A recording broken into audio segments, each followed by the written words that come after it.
जनाब सदर, पेश करदा करारदाद हम आजाद हैं। हमसे मुराद पाकिस्तान में जीता जागता सांस लेता एक एक इंसान, और आजाद से मुराद बेखौफ, लेकिन हमारे सरों पर तो हर वक्त खौफ की तलवारें मंडराती हैं। आजाद से मुराद खुद मुख्तार, लेकिन हमारे सियासतदान तो कशकोल थामे अमेरिका के सामने अपनी कौम की अहमियत का सौदा करते हैं। आजाद से मुराद किसी के ताबे ना होना, लेकिन हम तो आज भी उन्हीं जागीरदारों, उन्हीं वडेरों, उन्हीं लुटेरों, उन्हीं जाबिर, उन्हीं जालिम, उन्हीं बेहिस और बेबस हुक्मरानों के ताबे हैं। तो मंतकी एतबार से करारदाद अभी और इसी वक्त मुस्तरद होती है। अगर ऐवान में बैठा कोई एक नौजवान भी खड़े होकर ये कह दे कि हाँ, जितनी आजादी हमें मिली है इतनी ही काफी है, तो मैं अभी और इसी के वक्त यहाँ के बजाय वहां खड़ी हूँ। लेकिन जनाब सदर, हम आजाद नहीं। और ये किस आजादी की बात करते हैं जिस मुल्क में वाटर कूलर से लटकते हुए गिलास को भी जंजीरों में जकड़ के रखा जाता हो, उसमें इंसान क्या आजाद होंगे?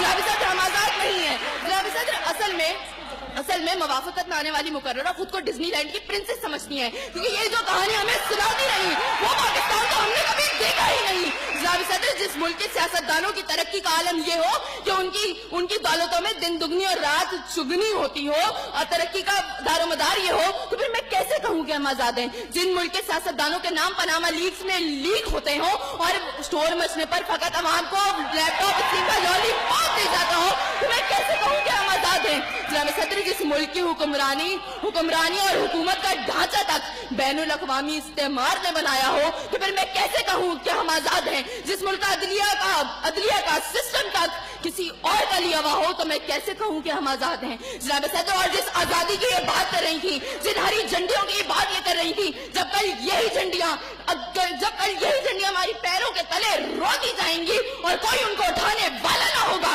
तो फिर मैं इनसे पूछूंगी कि अरे कौन सी आजादी? जनाब सदर, हम आजाद नहीं कि जब कश्मीर में हमारे भाइयों को मार मार के उनका भुतस निकाला जा रहा था, तो हम भारतीय मूवी सुल्तान को पाकिस्तान में सबसे मकबूल तरीन फिल्म बनाने में मसरूफ थे। तो मैं कैसे कहूँ कि हम आजाद हैं? जब बॉर्डर के पार हमारे मुसलमान भाइयों को मारा जा रहा था, तो मेरे मुल्क के सियासतदान आम की पेटियां और साड़ियां तोहफे में उनको भेज रहे थे। तो मैं कैसे कहूँ कि हम आजाद हैं? जनाब सदर, और हमारे नौजवानों के लिए, अभी रोड पर मैं देखती भी आई, हमारे नौजवानों के लिए आजादी का मकसद फकत बाइकों के साइलेंसर फाड़ के निकालने तक महदूद है। तो मैं कैसे कहूँ कि हम आजाद हैं?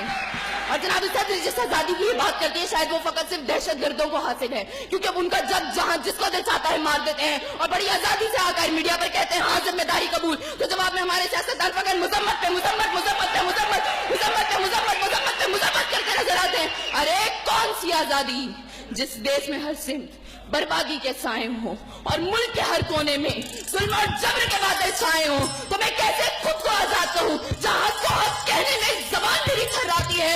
मैं उस देश का बाकी वासी हूँ जहाँ मौत खुशी से आती है। मैं खुद को आजाद